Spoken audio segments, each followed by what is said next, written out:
हम गीता मल्लिक अहाँ सबके प्रणाम करै छी। हम आई एकटा अहाँ सबके सोहर गीत सुनाबै छी। आशा करै छी नीक लागत सुनियो। सुनिकऽ वीडियोके लाइक कमेंट कऽ देब, चैनलके सब्सक्राइब सेहो कऽ देब।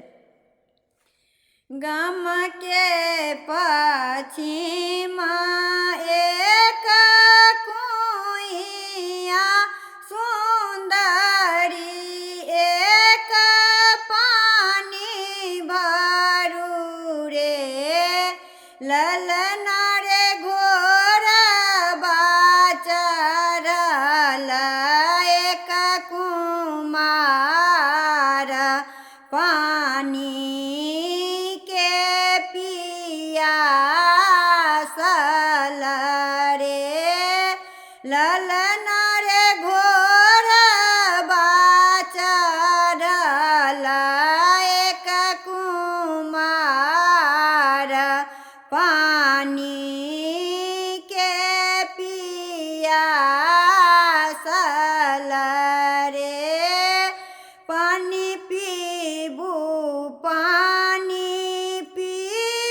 कुमार सुरती नहीं भूल रे ललना रे तोरो सा सुंदर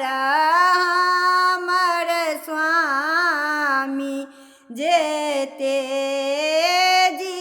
विदेश गेल रे ललना रे तोरो सा सुंदर हमर स्वामी जेते विदेश गेल रे कोन मास तोहर बियाह भेल कोने गवन भेल रे ललना रे कोने मास जोड़ल सिनेह की तेजी परदेस गेल रे ललना रे कोने मास जोड़ल सिनेह की तेजी परदेस गेल रे फागुन मास हमरो बियाह भेल चैत गवन भेल रे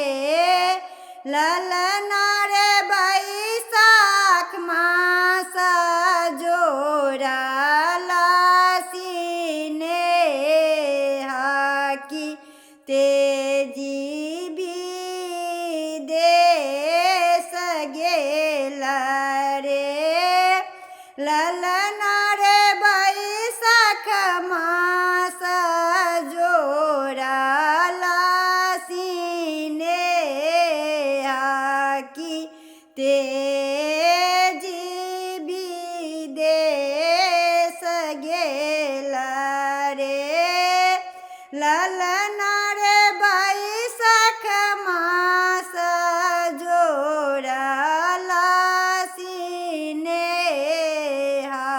की